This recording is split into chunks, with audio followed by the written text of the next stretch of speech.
November 1942, 12,000 feet above the frozen Volga River.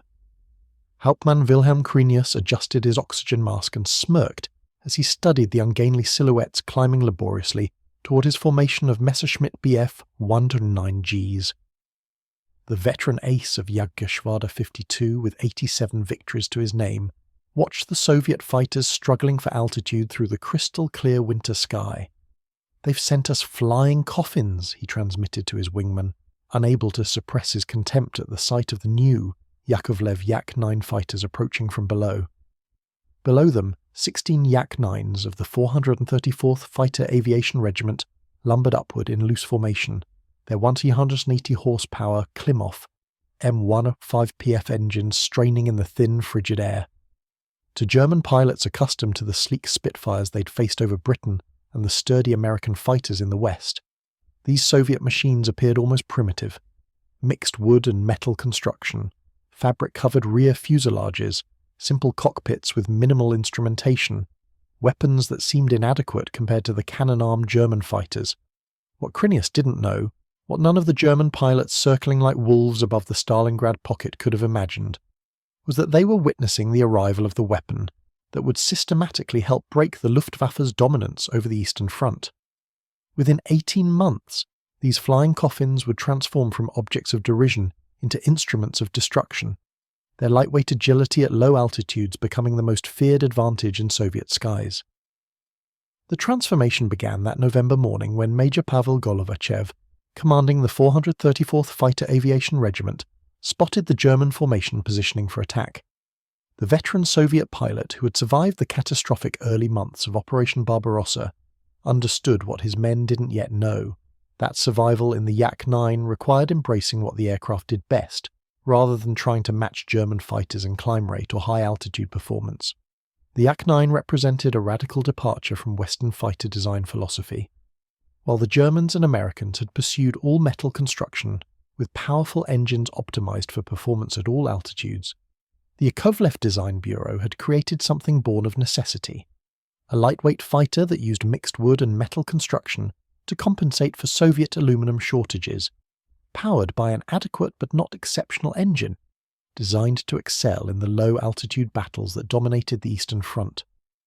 Among the Soviet pilots spread across the frozen sky that morning were men who would become heroes of the Soviet Union, future aces whose names would be etched in the annals of Russian military history. But on this day in November 1942, they were novices in an untested machine, facing the most experienced fighter force in the world. The Germans had been fighting continuously since 1939, with veterans of Poland, France, Britain, North Africa, and Russia. These Soviet pilots had been in their new aircraft for exactly 3 weeks. This story is about how necessity bred innovation, how lightweight construction defeated brute force engineering, and how German pilots' laughter turned to grudging respect as they discovered what a well-flown Yak-9 could do in the deadly dance of low-altitude combat. The Yakovlev Yak-9 had emerged from desperate circumstances.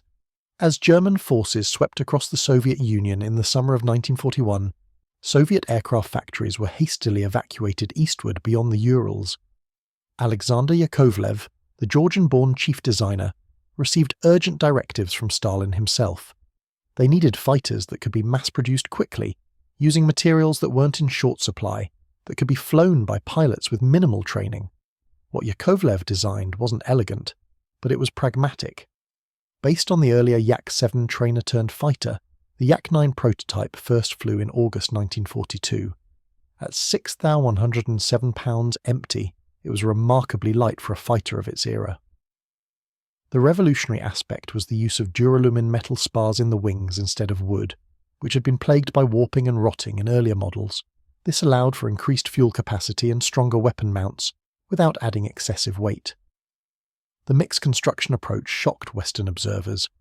Wood and fabric covering over a steel tube fuselage seemed antiquated compared to the all-metal Messerschmitts and Focke-Wulfs. But Yakovlev understood something the Germans didn't. On the Eastern Front, most air combat occurred below 15,000 feet, where the Yak-9's lightweight design would give it exceptional maneuverability. The Klimov M105PF engine, a 12-cylinder liquid-cooled V configuration producing 1,180 horsepower, was derived from the French Hispano-Suiza 12. It wasn't particularly powerful by 1942 standards. The Messerschmitt Bf 109G's Daimler-Benz DB605 produced 1,455 horsepower, giving the German fighter a 23% power advantage. But power wasn't everything. The Yak-9's light weight gave it an exceptional power-to-weight ratio at low altitudes. Where it was meant to fight, it could turn inside anything the Luftwaffe could field. Lieutenant Ivan Kozhedub, a young pilot who would become the top-scoring Soviet ace of the war with 62 victories, described his first flight in the Yak-9 in late 1942. It felt like a continuation of me, light, responsive, eager. The controls were direct, no heaviness, no sluggishness. You thought about turning, and the aircraft was already rolling.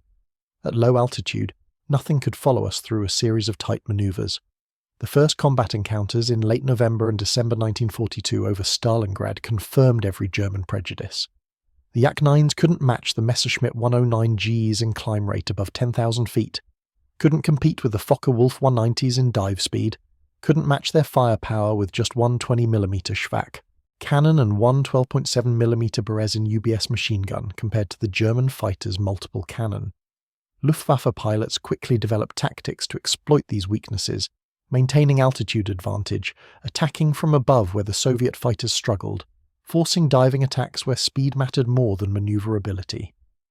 Oberleutnant Erich Hartmann, who would become the highest scoring ace in history with 352 victories, most against Soviet aircraft, encountered his first Yak-9s in late 1942. His assessment was blunt: primitive construction, inadequate weapons, poor radios. The pilots seemed poorly trained, flying in rigid formations that made them easy prey. We could bounce them from above, make one firing pass and zoom back to altitude before they could react. Their only advantage was at very low altitude where they could turn, but we simply didn't fight them there. The statistics seemed to confirm German confidence. In their first 2 months of operations over Stalingrad, Soviet fighter regiments equipped with the Yak-9 lost 97 aircraft, for approximately 31 confirmed German kills. The loss ratio was dismal. Soviet tactics were rigid, based on tight formations copied from pre-war doctrine. Pilots lacked the combat experience to use their aircraft's strengths. But something strange was happening in those early encounters that German intelligence failed to notice. The Yak-9s that were shot down had often absorbed incredible punishment before falling.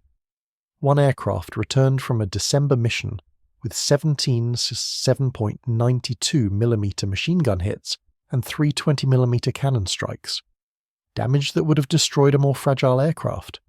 The simple steel tube frame construction and fabric covering actually distributed impact energy better than riveted aluminum skin. Bullet holes in fabric could be patched in hours. Damage to wooden components could be repaired by carpenters rather than trained aircraft mechanics. More significantly, when Yak-9 pilots did manage to get their guns on target and hold them there, the results were effective despite the lighter armament. The 20mm Schwack cannon fired at 800 rounds per minute, and while it had only 120 rounds of ammunition, those rounds were enough for multiple engagement opportunities. The 12.7mm Berezin UBS machine gun added 200 rounds of heavy caliber fire. Unlike German pilots who had to manage multiple weapon systems with different ballistics, Soviet pilots had their weapons harmonized to converge at 300 meters, creating a concentrated cone of fire. The event that would begin changing perceptions occurred on January 17, 1943, over the Stalingrad pocket. It involved Senior Lieutenant Alexei Meresiev flying a Yak-9 of the 580th Fighter Aviation Regiment, and an encounter with 6 Focke-Wulf 190A fighters from Jagdgeschwader 51. Meresiev's formation of 4 Yak-9s was providing top cover for Il-2 attacking German positions when they were bounced by the Focke-Wulfs, diving from 18,000 feet. The Germans executed a textbook attack, using their superior dive speed to slash through the Soviet formation. 3 Yak-9s were hit in the first pass. One went down trailing smoke, 2 broke formation and dove for the deck. Meresiev, his aircraft damaged with coolant streaming from a punctured radiator, did something unexpected.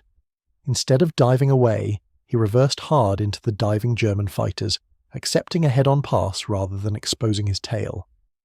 The lead Focke-Wulf, closing at combined speed of over 600 miles per hour, couldn't adjust his aim fast enough. Maresyev's brief burst struck the German fighter's engine cowling. Minor damage, but it forced the Focke-Wulf to break off. What happened next defied German tactical doctrine. Maresyev, knowing his damaged engine was rapidly losing coolant and would seize within minutes, dove for the deck, but not to escape. He went down to 500 feet and then turned into the circling German fighters, entering a flat-turning fight at the altitude where the Yak-9 was supreme. The first Focke-Wulf that tried to follow him through a hard left turn at 300 feet altitude, 250 miles per hour indicated airspeed, found itself unable to maintain the turn radius without stalling. The German pilot, Oberfeldwebel Hans Dammers, a veteran with 34 victories, instinctively relaxed his turn to avoid stalling. That moment of caution was fatal. Maresyev, holding his tighter turn despite the aircraft shuddering on the edge of a stall, brought his nose around and fired a 3-second burst as the Focke-Wulf filled his gun sight. The Schwack cannon shells and machine gun rounds walked up the German fighter's fuselage. The engine exploded. Dammers didn't escape. 2 more Focke-Wulfs tried to corner the damaged Yak-9. Maresyev, his engine now trailing white smoke and losing power, flew like a man possessed. Hard turns, reversals, using every foot of altitude between himself and the frozen ground below. The German pilots, accustomed to slashing attacks where speed and firepower dominated, found themselves frustrated by an opponent who simply wouldn't die and who could outturn them at the low speeds and altitudes where they were now fighting. After 3 minutes of this deadly dance, Maresyev's engine finally seized, but he'd stayed alive long enough for his wingmen to return. The remaining Focke-Wulfs, now outnumbered and low on fuel, broke off. Maresyev glided his dead aircraft to a rough landing in a snow-covered field inside Soviet lines. When German intelligence received the combat reports from the surviving Jagdgeschwader 51 pilots, they initially dismissed the account as exaggerated.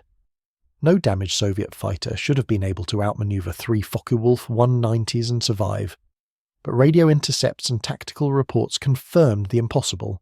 The Yak-9, fighting in its element at low altitude, had proven itself far more capable than anyone had anticipated. By March 1943, Soviet pilots were learning to exploit the Yak-9's true strength through brutal combat experience. Lieutenant Colonel Alexander Pokrishkin, commanding a fighter regiment in the Kuban region, had discovered the secret. Don't try to match them at high altitude. Don't try to outdive them. Bring them down to your level, to your speed, and then turn. 1,000 feet and 250 miles per hour, we own the sky. The Yak-9's exceptional maneuverability at low altitude became legendary among Soviet pilots. At speeds between 200 and 300 miles per hour, at altitudes below 10,000 feet, it could complete a 360-degree turn in 18 to 20 seconds. The Messerschmitt Bf-109G needed 23 to 25 seconds. The Focke-Wulf 190A, optimized for speed and firepower rather than turning performance, needed even longer. This advantage could mean the difference between getting your guns on target or presenting your tail to an enemy. Major Mikhail Baranov, who would score all 24 of his victories flying Yak family aircraft, developed tactics specifically designed to force German fighters into low-altitude turning battles. His unit would position themselves at medium altitude, 10,000 to 15,000 feet, appearing vulnerable. When German fighters dove to attack, the Yak-9s would dive to the deck, forcing their attackers to follow into the altitude regime where the Soviet fighters had the advantage. At treetop level, speed bled off rapidly in hard turns. The Yak-9's lightweight and responsive controls made it supreme in this environment. German pilots who had dominated at higher altitudes found themselves struggling against opponents who seemed to pivot in place, who could reverse direction faster than thought, who could maintain tighter turns without stalling. The true revelation of the Yak-9's capabilities came during the Battle of Kursk in July 1943, the largest tank battle in history and the last major German offensive on the Eastern Front. This massive engagement would demonstrate both the Yak-9's limitations and its terrifying effectiveness when employed properly. Over 2,600 Soviet fighters participated in the air battle over Kursk, with the Yak-9 comprising a substantial portion of that force. They faced approximately 1,100 Luftwaffe fighters, including the latest Messerschmitt Bf-109G and Focke-Wulf 190A variants. On paper, the German aircraft remained technically superior. In practice, the battle would prove that technical superiority meant less than tactical employment and pilot skill. On July 7, 1943, Soviet forces changed their tactics dramatically.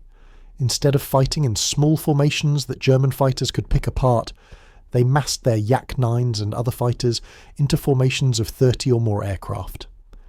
These massive formations, with dedicated escort fighters protecting Il-2 Sturmovix and P-2 bombers, overwhelmed German interceptors through sheer numbers.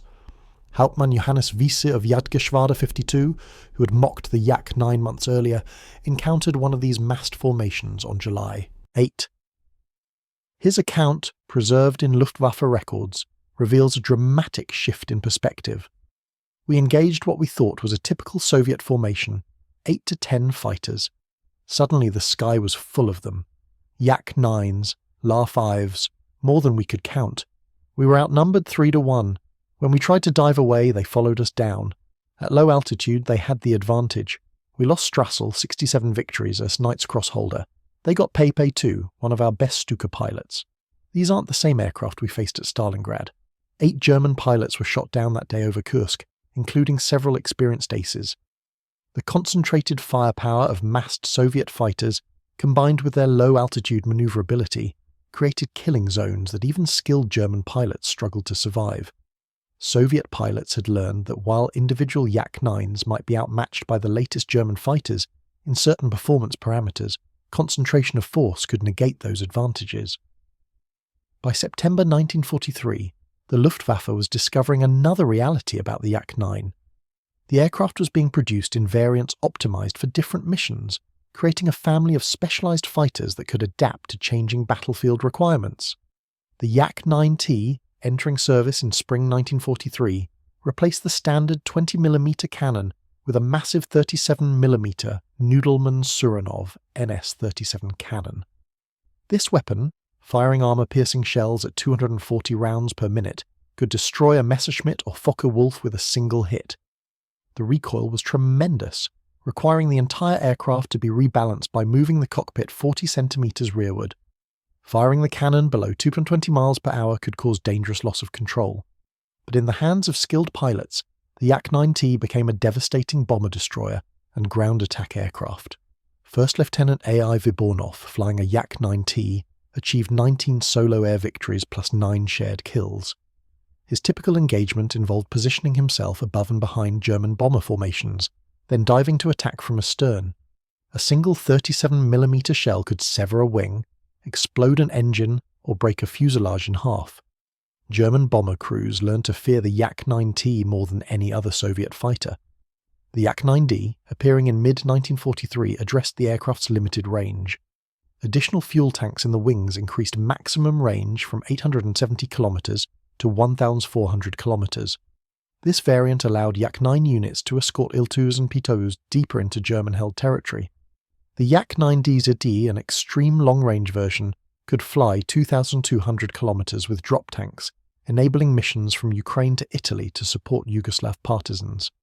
Each variant retained the core advantages of the basic design: lightweight, excellent low-altitude maneuverability, simple construction enabling rapid repair, and the ability to operate from primitive airfields close to the front lines. While German fighters required well-maintained concrete runways and extensive ground support, Yak-9s could operate from grass strips, dirt fields, and hastily prepared clearings. This operational flexibility meant Soviet fighters could maintain shorter response times to ground support requests. By early 1944, another Yak-9 variant was appearing that would fundamentally change German perceptions.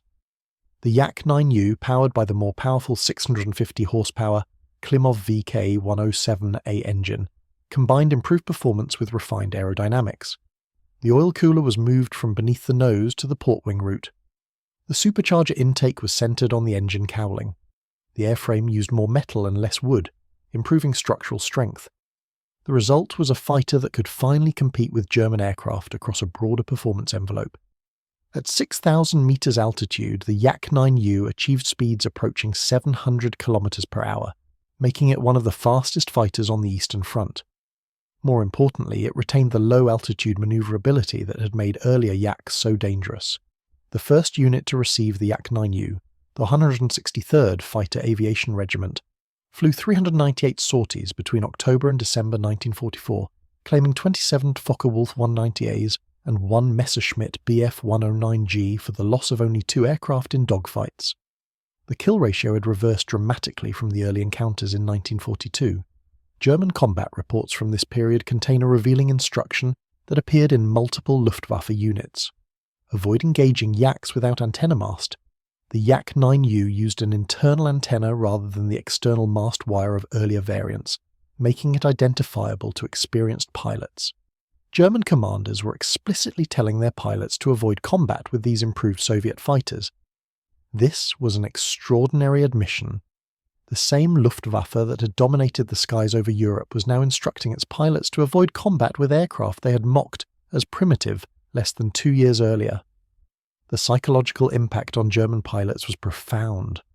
Oberlieutenant Josef Priller, who had commanded units facing Yak-9 since Stalingrad, provided a frank assessment in late 1944. The early Yaks were easy prey. Simple construction, poor radios, pilots who flew in rigid formations. We hunted them at altitude where they were helpless. But they learned. They brought us down to low altitude where their lightweight gave them the advantage. Their newer variants have good engines, better performance, but more than that, their pilots are now experienced. They know their aircraft, they know their tactics. They're no longer easy victories. Production numbers told the story of Soviet industrial commitment. Between 1942 and 1948, 16,769 Yak-9s were built in all variants, with 14,579 completed during the war years. This made the Yak-9 one of the most numerous fighters of World War II. At peak production in 1944, Soviet factories were completing over 1,000 Yak-9s per month. The simplicity of construction was key. Each Yak-9 required approximately 12,000 man-hours to build, compared to 15,000 for a Messerschmitt Bf 109 and 20,000 for a Focke-Wulf 190. The mixed wood and metal construction meant that carpenters and woodworkers could be employed alongside skilled aircraft mechanics. Many components were interchangeable with earlier Yak variants, simplifying logistics and spare parts supply. This industrial advantage meant that Soviet losses could be rapidly replaced. German fighter production, while increasingly sophisticated, couldn't match Soviet numbers. The Luftwaffe was being ground down through attrition, losing experienced pilots who couldn't be replaced, losing aircraft faster than factories could produce them. The Yak-9, originally mocked as a primitive wooden fighter, had become part of an overwhelming industrial and tactical system. In early 1945, Yak-9s achieved one of their most notable accomplishments. On March 22, 1945, Lieutenant L.I. Sivko from the 812th Fighter Aviation Regiment shot down a Messerschmitt Me-262 jet fighter, the first confirmed kill of a German jet by a Soviet piston engine fighter. The engagement occurred near Berlin. Sivko, flying a Yak-9U, encountered an Me-262 at lower altitude, probably during its landing approach when it was most vulnerable. The jet's 540 mph top speed was meaningless at low speed with landing gear extended. Sivko's brief burst hit the jet's engines, sending it down in flames. Tragically, Sivko was killed moments later by another Me-262, likely piloted by Franz Schall, a top-scoring jet ace. But the message was clear. Even the Luftwaffe's most advanced technology couldn't guarantee survival against well-flown Soviet fighters. The transformation of German opinion about the Yak-9 was complete. Combat reports from late 1944 and early 1945 show Luftwaffe pilots treating Yak engagements with the same caution they applied to encounters with American P-51 Mustangs and British Spitfires.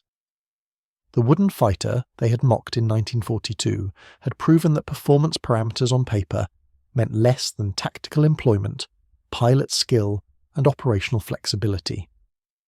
The Yak-9 story continued after the European war ended. Surplus aircraft were provided to Soviet satellite states, including North Korea. During the Korean War, North Korean Yak-9Ps encountered American F-51D Mustangs and F-82G twin Mustangs. These engagements generally favored the American fighters, but this had more to do with superior pilot training than aircraft capability. US forces captured and evaluated a Yak-9P in 1950. American test pilots were impressed. Despite rough manufacturing quality by Western standards, The aircraft demonstrated excellent handling, responsive controls, and impressive low-altitude performance.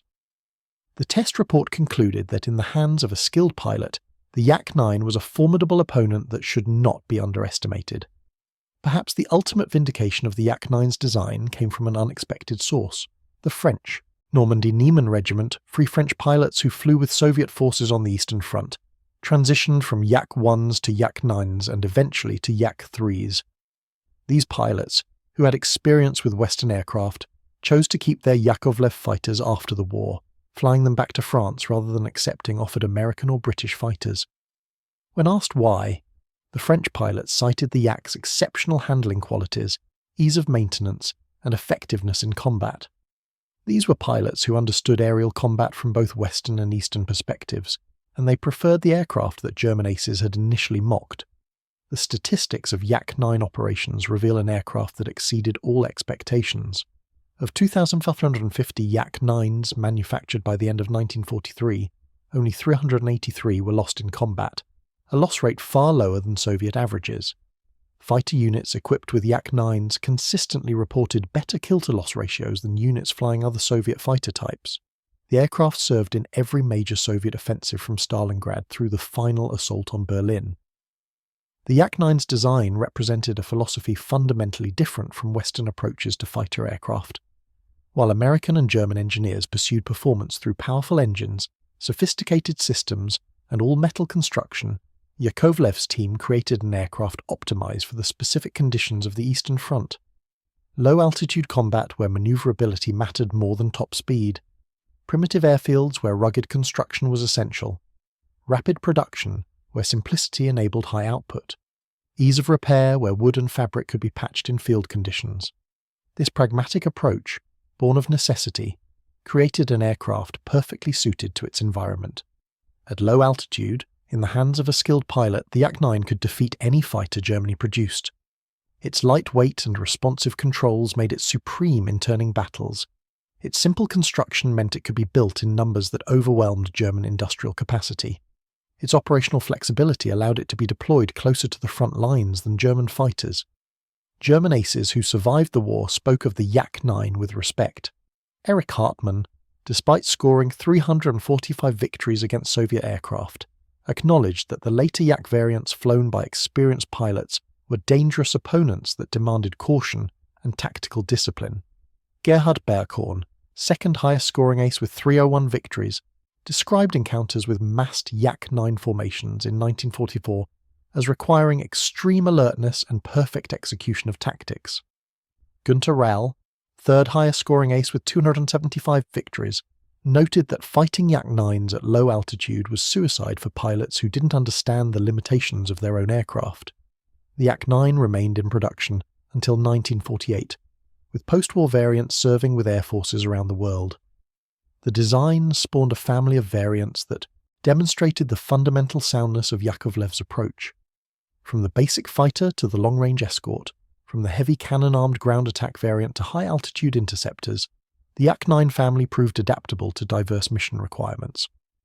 At the Soviet Air Force Museum in Monino, a restored Yak-9U sits among other legendary fighters. Its placard lists specifications and battle honours, but the real story is told by the simplicity of its construction. Wood and metal, fabric and steel, combined into an aircraft that helped change the course of history. Below the aircraft is a quote from an unnamed German pilot, taken from a 1945 interrogation report. We called them wooden wonders at first, laughing at their primitive construction. We stopped laughing when we realized they didn't need sophisticated systems or powerful engines. At low altitude, they could outturn anything we flew.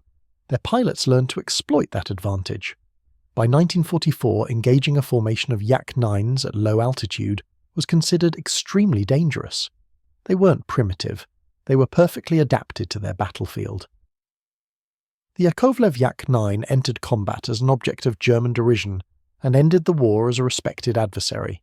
In between, its lightweight construction and low-altitude supremacy rewrote assumptions about fighter design and proved that sophisticated engineering wasn't the only path to combat effectiveness. German pilots had mocked the wooden Soviet fighter in November 1942. By May 1945, Those who survived had learned to treat it with the caution reserved for any dangerous opponent. The Yak-9 had proven its worth in the most demanding test possible, actual combat against one of the most capable air forces in history, and it had not been found wanting. The story of the Yak-9's evolution doesn't end with its combat success. Behind the aircraft's transformation from derided wooden fighter to feared adversary lay a human dimension that German intelligence consistently failed to understand.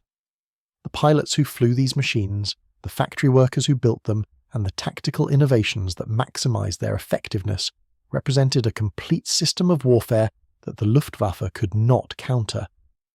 In the winter of 1943, Soviet pilot training underwent a fundamental transformation.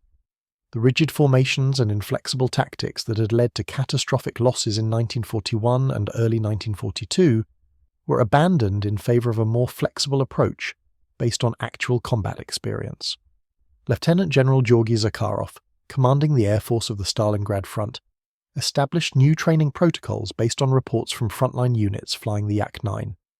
Trainee pilots now received specific instruction on exploiting the aircraft's strengths while avoiding situations that played to its weaknesses. They practiced low-altitude combat maneuvers, learned to force opponents into turning fights below 3,000 meters, and studied tactics for breaking contact when German fighters held altitude advantage. This represented a revolutionary change from the pre-war Soviet approach that had emphasized rigid adherence to doctrine over adaptive tactics. Senior Lieutenant Arseny Vorozhaikin, who achieved 52 victories flying Yak-9s, described the new training philosophy in his memoirs. They taught us to think like predators, study your prey, understand their patterns, set the trap. German pilots were predictable. They always sought altitude advantage, always attacked from above, always tried to convert their speed into killing passes. Once we understood this, we could exploit it. We positioned ourselves to appear vulnerable, drew them down to our altitude, then engaged where we had the advantage. The Germans continued to underestimate the sophistication of Soviet tactical thinking throughout 1943 and into 1944. Luftwaffe intelligence reports from this period consistently attributed Soviet aerial victories to numerical superiority rather than tactical skill or aircraft capability. This blindness to the reality of Soviet air combat evolution cost Germany dearly. By mid-1944, elite Soviet fighter units flying Yak-9s had developed tactics that rivaled anything employed by Western Allied forces. The concept of the free hunt, which had originated with German ace Werner Mölders over Spain in 1937, was now being employed by Soviet pilots with devastating effectiveness. Small formations of 2 to 4 aircraft freed from rigid escort duties would range ahead of bomber formations seeking opportunities to engage German fighters. Major Ivan Kozhedub, flying his Yak-9D with the 176th Guards Fighter Aviation Regiment, perfected this approach. His typical mission involved climbing to medium altitude, 4,000 to 5,000 meters, and scanning for German fighters attempting to position above Soviet bomber formations.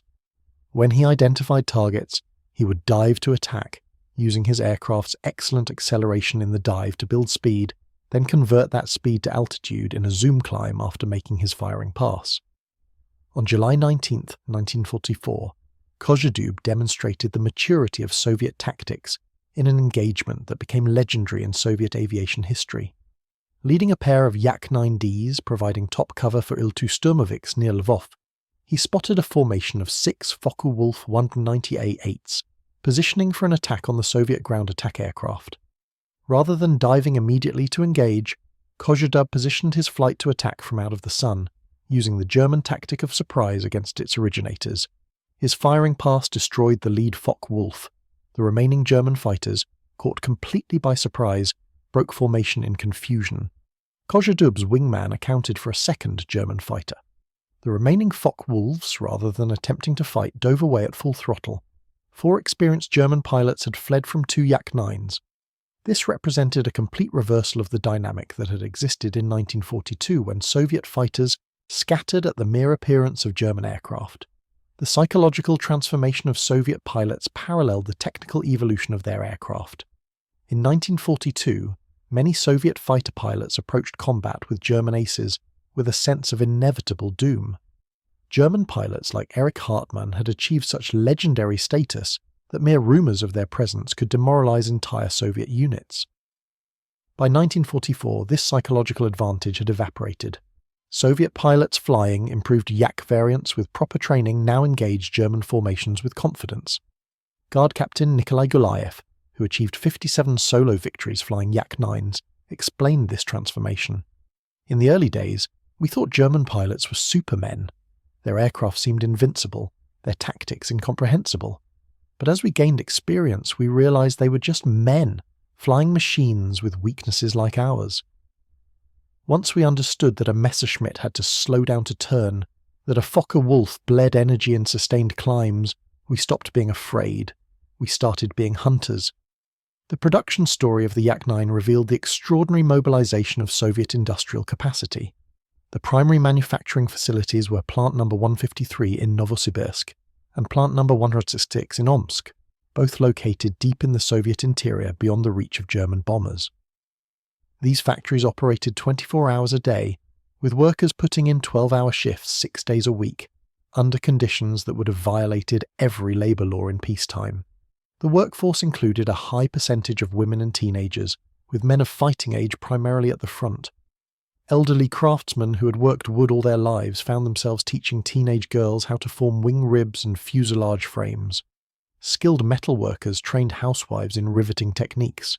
The desperate need for aircraft production created a crash course in industrial education across Soviet society. Production efficiency improved dramatically through 1943 and 1944. In early 1943, it took approximately 15,000 man-hours to complete a Yak-9. By mid-1944, improved production methods and worker experience had reduced this to under 10,000 man-hours. The Soviets implemented assembly line techniques adapted from American automobile manufacturing, breaking aircraft construction into discrete steps that semi-skilled workers could master quickly. Quality control was maintained through a system of individual worker accountability. Each major component bore the stamp of the worker who produced it. If a component failed in service or was found defective during assembly, the responsible worker faced consequences ranging from reduced food rations to criminal prosecution for sabotage. This harsh system ensured that despite rapid production rates, quality remained acceptable. The result was a flood of fighters that simply overwhelmed German capacity to replace losses. In 1944 alone, Soviet factories delivered over 10,000 Yak-9s to frontline units. German factories produced approximately 14,000 fighters total of all types that same year, distributed across multiple fronts. The mathematics of attrition favoured the Soviets. For every Yak-9 loss, 2 more arrived from the factories. German losses were increasingly difficult to replace. The maintenance story of the Yak-9 further illustrated Soviet adaptation to harsh realities. German fighters required extensive ground support equipment, specialised tools, and trained mechanics to maintain operational readiness. The Yak-9's simple construction meant that basic maintenance could be performed by technicians with minimal training using improvised tools. Senior Sergeant Ivan Puchkov, a ground crew chief who maintained Yak-9s throughout 1943 and 1944, described the practicality of the design. We could patch fabric damage with material cut from parachutes. Wooden components could be repaired or replaced by carpenters who had never seen an aircraft before. The engine was relatively simple, derived from a design we had been building for years. We kept aircraft flying that would have been written off as total losses in any Western Air Force. This maintainability meant higher operational readiness rates. While German fighter units often struggled to keep 50% of their aircraft serviceable, Soviet Yak-9 units routinely maintained readiness rates above 70%. The ability to keep more aircraft flying meant numerical superiority was even greater than production numbers suggested. Field modifications further demonstrated Soviet adaptability. Units operating in winter conditions added skis for snow operations. Tropical variants for use in the Caucasus region included dust filters and modified cooling systems. Some units installed additional armour protection around critical components based on combat damage analysis. The Yak-9's simple construction made these modifications feasible without engineering support from the Design Bureau. By early 1945, the final evolution of the Yak-9 appeared in the form of the Yak-9P, a post-war variant that incorporated all lessons learned during 4 years of combat. This version featured an all-metal airframe, completely abandoning the mixed wood and metal construction that had been necessitated by wartime aluminum shortages. The result was an aircraft that combined the handling characteristics that had made the Yak-9 successful with improved structural strength and reduced maintenance requirements. The Yak-9P entered limited service just as the war in Europe ended, seeing more extensive use in post-war conflicts. But its development demonstrated that the mixed construction of earlier variants had been a pragmatic choice rather than a technical limitation. When aluminum became available, Soviet engineers immediately incorporated it, creating an even better fighter. The combat record of individual Yak-9 pilots rivaled the achievements of German aces. Ivan Kozhedub's 62 victories made him the top Allied ace of World War II. Grigory Rechkalov achieved 56 victories flying various Yakovlev fighters including the Yak-9. Alexander Pokrishkin scored 59 victories, with a significant portion in Yak variants. These men were not just talented pilots, they were tactical innovators who developed methods of employing the Yak-9 that maximized its effectiveness. Pokrishkin in particular revolutionized Soviet fighter tactics through systematic analysis of combat. He developed the concept of altitude, speed, maneuver, fire, a tactical philosophy that emphasized maintaining energy advantage through careful positioning, rather than relying solely on aircraft performance. His famous instruction to subordinates was simple. Fight not numbers, but the mind. Position yourself so the enemy has no good options. Make every advantage work for you, every disadvantage work against him. This intellectual approach to air combat represented a dramatic evolution from early war Soviet tactics. Pokrishkin's methods were studied and disseminated throughout Soviet fighter aviation. Units flying Yak-9s that implemented his tactical principles achieved significantly better results than those that relied on traditional approaches. The aircraft provided the tools, but tactical innovation provided the edge that transformed those tools into victory. German responses to the improved Soviet fighters revealed the Luftwaffe's declining capabilities. By late 1944, German fighter units on the Eastern Front were receiving pilots with barely 100 hours of flight time, compared to the 200-plus hours that new Soviet pilots now received. The experienced German aces who had dominated the skies in 1941 and 1942 were dead, captured or withdrawn to defend Germany against Western Allied bombing raids. Those who remained were exhausted, flying multiple sorties daily against overwhelming odds. Hauptmann Emil Lang, who achieved 173 victories before his death in September 1944, wrote in his final letters home about the changing nature of aerial combat on the Eastern Front. The Soviets are no longer the easy prey of 1941. Their fighters are good, their pilots are experienced, their tactics are sound. We are outnumbered, outproduced, exhausted. I can shoot down 5 of them in a day and 20 more appear the next morning. We are being ground down by sheer weight of numbers and our pilots cannot be replaced. Lang was killed on September 3, 1944, shot down by Soviet fighters during a mission over Romania. German records suggest he was engaged by Yak-9s, though the specific Soviet pilot who shot him down was never definitively identified.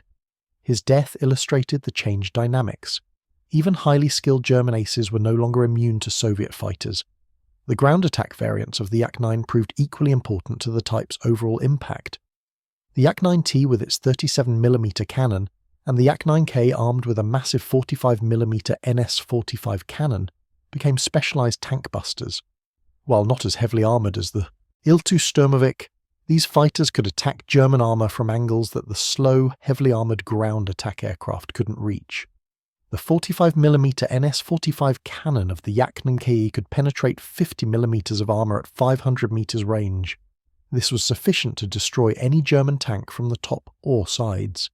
The recoil was so severe that pilots could only fire single shots, with the gun mounted on a recoil dampening system that absorbed some of the tremendous force. Only 53 Yak-9Ks were built, as the weapon proved too difficult to control, but those that served demonstrated the Soviet willingness to push conventional design limits in pursuit of battlefield effectiveness. The strategic impact of Yak-9 operations extended beyond simple aircraft destroyed statistics. By 1944, the Yak-9 equipped fighter regiments were providing effective close air support to Soviet ground forces, interdicting German supply lines and maintaining air superiority over advancing Soviet armies. This allowed Il-2 Sturmovix to operate with relative freedom, delivering devastating attacks on German ground forces. The Luftwaffe, forced to defend against both fighter sweeps and ground attack missions, while outnumbered and operating from deteriorating airfields, could not effectively counter Soviet air operations. German ground forces complained bitterly about the lack of Luftwaffe support. Wehrmacht after action reports from 1944 repeatedly cited Soviet air superiority as a critical factor in German defeats. The appearance of Yak-9 fighter sweeps over the battlefield meant German forces had to remain concealed or risk attack. Movement in daylight became increasingly dangerous. Artillery positions that revealed themselves by firing could expect immediate attention from Soviet fighters. Major General Hasso von Manteuffel, commanding the 7th Panzer Division during operations in the Ukraine, in early 1944, reported that Soviet fighters, primarily Yaks and Lavochkins, made daylight movement almost impossible. We could only reposition at night. Any column spotted during daylight was attacked within minutes.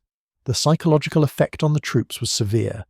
Men became afraid to move, to fire, to do anything that might attract the attention of Soviet aircraft. This represented a complete reversal of the situation in 1941 when German forces had operated with virtual air superiority and Soviet ground forces had suffered devastating attacks from Luftwaffe fighters and dive bombers. The Yak-9 wasn't solely responsible for this transformation, but it was a critical component of the system that achieved it. The final months of the war saw Yak-9 units participating in every major Soviet offensive. During the Vistula-Oder offensive in January 1945, over 800 Yak-9s of various models supported the Soviet drive into Poland and toward Germany. During the Battle of Berlin in April and May 1945, Yak-9s provided air cover for Soviet forces while conducting ground attack missions against German defensive positions. The last major air battles of the European war saw Yak-9s engaging the remnants of the Luftwaffe over Berlin. German fighters, desperately defending their capital, flew from improvised airstrips using fuel drained from abandoned vehicles. Soviet fighters, including large numbers of Yak-9s, operated from captured airfields just kilometers from the fighting, with full logistical support and overwhelming numerical superiority. On April 28, 1945, just days before the German surrender, Soviet pilot Senior Lieutenant Mikhail Brinko, flying a Yak-9U, shot down one of the last Focke-Wulf 190s over Berlin. The German pilot, whose identity was never determined, fought skillfully but was overwhelmed when Brinko's wingmen cut off his escape. The engagement lasted less than 2 minutes. 3 years of combat evolution had transformed Soviet pilots and their Yak-9s into efficient killing machines. The human cost of the air war on the Eastern Front was staggering. The Soviet Union lost approximately 45,000 aircraft in combat during the war, with tens of thousands of pilots killed. German losses on the Eastern Front exceeded 15,000 aircraft, with thousands of pilots dead or missing. The Yak-9's contribution to these statistics was significant.